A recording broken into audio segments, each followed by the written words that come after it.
Suatu kali Imam Safadi meriwayatkan Syekh Ibnu Taimiyah, ya, syekhnya para imam-imam ini, mewiridkan baca Al-Fatihah ba'da subuh menjelang syuruk 40 kali. Nabi pernah buat nggak? Nggak ya? Serius? Nggak tahu atau emang nggak ada? Emang nggak ada kok. Lalu ditanya oleh seorang muridnya, wahai Tuan, kenapa Anda baca Fatihah 40 kali? Enggak dituduh, syubhat ente.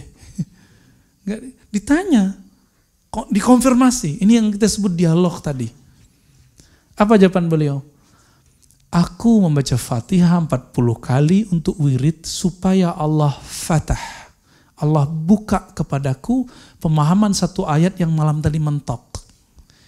Jadi malam tadi beliau baca ayat, selevel imam, mentok gak paham-paham. Kalau antum mentoknya tiap malam. Satu ayat mentok, terus dibaca Fatihah biar kebuka. Benar, di ayat ke-40 kebuka. Saya jarang sekali menikmati baca surah Yasin, karena jarang ikut Yasinan. Ya. Mungkin antum lebih hafal Yasin daripada aneh. Ketika pergi ziarah ke Uzbek, kampung Imam Bukhari, kampung Imam Ahlus Sunnah, Abu Mansur Al-Maturidi. Di situ pimpinan rombongan bilang, ayo baca Yasin yuk. Saya mikir, wah Yasinan nih. Tapi karena saya nggak mau debat, saya ikut aja ya. Kan ingat satu hadis, walaupun hadisnya dhaif menurut beberapa syekh, tapi disalihkan, dianggap baik oleh Imam Abu Daud. Iqra Yasin ala mautakum. Bacakan Yasin untuk orang yang wafat. Maka saya ikut husnuzon dengan baca ayat, dengan baca hadis itu. Kita mulai baca Yasin. A'udzubillahi minasyaitonirrajim. Bismillahirrahmanirrahim. Saya baca Yasin. Itu bergetar Pak. Masih berdiri semua. Wah, ini kok beda sekali baca Yasin yang di sono sama yang di Bandung ya. Yang di Bandung, yang di Ciputan, yang di Depok kok beda gitu rasanya. Yang di Jakarta kok beda. Saya ikutin terus, gituin terus. Ternyata selama ini saya ngerasa ustadz. Merasa diri ini sudah pinter, sudah alim. Waktu itu udah malam, kira-kira jam 8, saya merasa diri saya murid. Saya ikut aja deh gitu. Jadi mengalah sedikit, mau dipimpin oleh orang, ternyata Allah buka di situ. Baca satu huruf di surah Yasin itu, satu huruf itu saya tahu maknanya. Ada maknanya.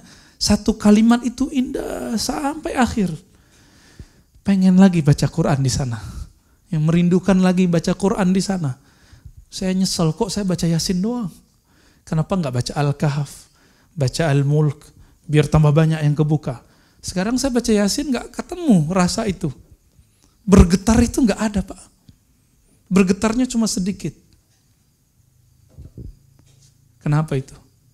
Ternyata sang imam itu suka dulu baca surah Yasin. Ayat favoritnya kira-kira begitu. Nah, bid'ah enggak? Ada dalilnya kok. Ini ingat antum. Jika ada satu amalan berdasarkan hadis yang dhaif, dia tidak bid'ah. Loh kok gitu? Kan masih ada dalilnya. Itu yang disebut bid'ah apa? Satu amalan yang tidak ada dalilnya. Yang tidak berlaku hadis dhaif itu untuk hal halal haram dan sifat Allah, akidah. Surga neraka hari kiamat. Itu gak boleh pakai hadis dhaif. Siapa yang ngomong gitu? Imam Salafus Saleh. Imam Ahmad bin Hanbal. Imamnya Ibnu Taimiyah. Ibnu Taimiyah itu ikut beliau. Disebut Sayyidus Salaf.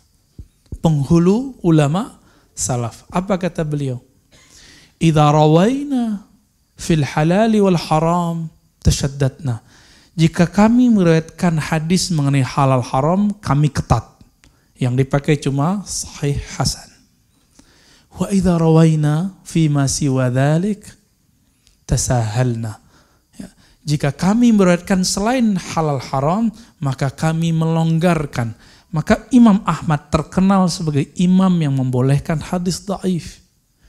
banyak yang ngeles, enggak, hadis dhaif yang dimaksud hadis hasan. No, bukan. Kita bisa buktikan berapa banyak amalan Imam Ahmad bersumber dari hadis dhaif. Banyak, Pak, banyak sekali. Dan itu menjadi mazhab Hanbali.